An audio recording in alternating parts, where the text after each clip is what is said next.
ದಾವಣಗೆರೆ ದಕ್ಷಿಣದಲ್ಲಿ ಕಾಂಗ್ರೆಸ್ ಧರ್ಮ ಸಂಕಷ್ಟವನ್ನು ಅನುಭವಿಸ್ತಾ ಇದೆ. ಡ್ಯಾಮೇಜ್ ಕಂಟ್ರೋಲ್ ಮಾಡಿ ಮತ ವಿಭಜನೆಯನ್ನು ತಡೆಯೋದಕ್ಕೆ ಕಾಂಗ್ರೆಸ್ ಕಸರತ್ತು ಮಾಡ್ತಾ ಇದೆ. ಎಸ್ಡಿಪಿಐ ಅಭ್ಯರ್ಥಿ ಸೇರಿ ಒಟ್ಟು 13 ಮಂದಿ ಅಲ್ಪಸಂಖ್ಯಾತ ಸಮುದಾಯದ ಅಭ್ಯರ್ಥಿಗಳು ಕಣದಲ್ಲಿದ್ದಾರೆ. ಅವರು ತೆಗೆದುಕೊಳ್ಳುವಂಥ ವೋಟ್ ಎಷ್ಟು ಅನ್ನೋದು ಕಾಂಗ್ರೆಸ್ಗೆ ಇರುವಂಥ ಆತಂಕ. ಒಂದು 10,000 ವೋಟು 4 ಜನ ತೆಗೆದುಕೊಂಡ್ರು ಅಂತ ಅನ್ಕೊಂಡ್ರು ಕೂಡ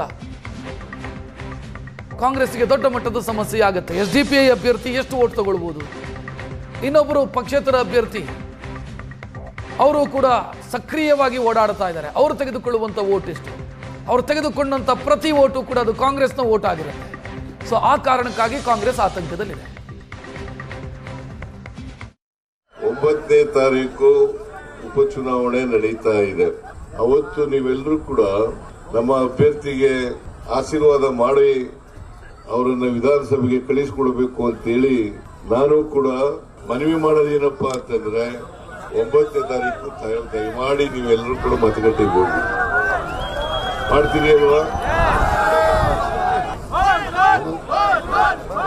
ಜಮೀರ್ ಅಹಮದ್ ಅವರು ನಿನ್ನೆ ಬಂದ್ರು, ಪತ್ರಿಕಾಗೋಷ್ಠಿ ಮಾಡಿ ಹಾಗೆ ವಾಪಸ್ ಹೋದ್ರು. ಪ್ರಚಾರಕ್ಕೆ ಎಲ್ಲಿ ಬಂದಿಲ್ಲ ಅಂತ ಮುಸ್ಲಿಂ ಏರಿಯಾಗಳಿಗೆ ಬಂದು ಓಟ್ ಕೇಳಬೇಕಿತ್ತು ಅಂತ ಅವರ ಅಭಿಪ್ರಾಯ. ಸಮಯ ಇಲ್ಲ, ಅವರು ಹೋಗಿದ್ದಾರೆ ಬಾಗಲಕೋಟೆ. ಸಮಯ ಇಲ್ಲ, ಇಲ್ಲಿಗೆ ತುಂಬಾ ಅಗತ್ಯ ಇತ್ತೇನೋ ಅವರು. ಇಲ್ಲಿಗೆ ಅಗತ್ಯ ಇತ್ತು, ಎಲ್ಲ ಕಡೆ ಅಗತ್ಯ ಇದೆ ಅವ್ರದ್ದು. ಬಾಗಲಕೋಟೆಯಲ್ಲೂ ಕೂಡ 42,000 ಮುಸ್ಲಿಂ ಓಟ್ಗಳಿದ್ದಾವೆ.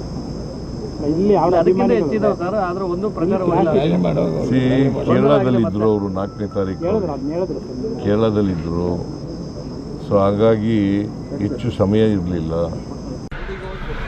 ವೀರಶೈವ ಲಿಂಗಾಯತ ಸಮಾಜ ಒಂದೇ ಅಲ್ಲ, ಎಲ್ಲ ಸಮಾಜ ಬಾಂಧವರು ಇವತ್ತು ಒಳ್ಳೆಯ ಒಂದು ಒಮ್ಮತದ ಒಂದು ಅಭಿಪ್ರಾಯವನ್ನು ಕೊಡ್ತಾ ಇದ್ದಾರೆ. ಸಮರ್ಥವರಿಗೆ ನಾವು ಮತವನ್ನು ಹಾಕ್ತೀವಿ, ಅವ್ರಿಗೆ ಗೆಲ್ಲಿಸ್ತೀವಿ. ಶಿವಶಂಕರಪ್ಪನವರ ಜಾಗದಲ್ಲಿ ಸಮರ್ಥವ್ರನ್ನ ಇವತ್ತು ಸ್ಪರ್ಧೆ ಕಣದಲ್ಲಿ ನಿಲ್ಲಿಸಿದ್ದಾರೆ.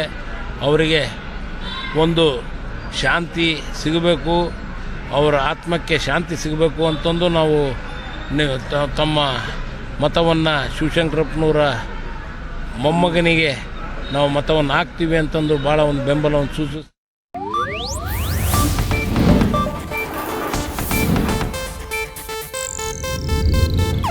ಇದು ಏಷ್ಯಾನೆಟ್ ನ್ಯೂಸ್ ನೆಟ್ವರ್ಕ್ ಪ್ರಸ್ತುತಿ.